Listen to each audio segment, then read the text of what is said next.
好，今日維修呢一部係紅酒櫃，講個問題就係唔製冷，講佢嫌我貴，跟住咧就揾咗兩個師傅上嚟幫你檢查，都係話冇蝕咗唔製冷，但係收咗檢查費就拍下籮柚走咗啦。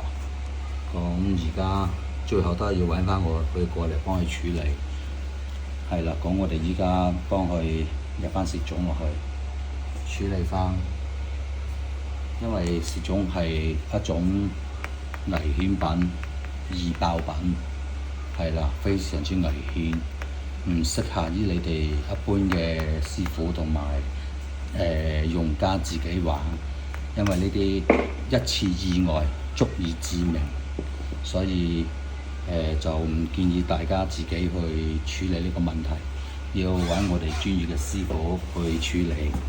係啦，講呢個客就揾咗兩次師傅上嚟檢查，尋晚就打電話過嚟，就問我幾時過去。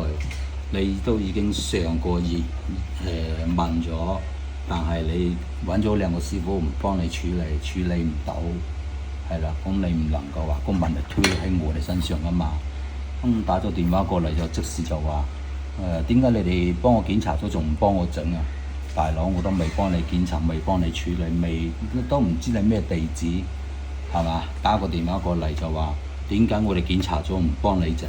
你揾埋嗰啲平價師傅搞唔掂嘅，諗住上嚟檢漏嘅，係嘛？上嚟望一望，掃一掃灰塵就去解決問題嗰啲師傅，同我哋嘅專業師傅係兩碼事嚟㗎。你要明白，一分錢一分貨，係啦，要平嘅你就唔好撚住厚，係啦。咁你諗住揾厚嘅，即時可以幫你處理解決嘅，你就唔好撚住揾平嘅。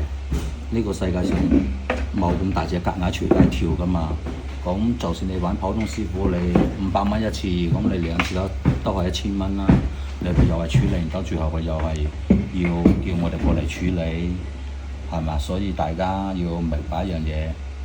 唔係一定係越平越好，你揾個平嘅師傅上嚟，佢幫你掃下塵啊，抹一抹嗰啲灰塵啊，咁就當叫算佢數，咁肯定得啦。如果簡單嘅問題係嘛，但係至於複雜嘅問題，例如涉及到主板啊、壓縮機啊、啟動器啊、蝕種啊、控制器啊，好多問題，好多師傅係解決唔到㗎嘛。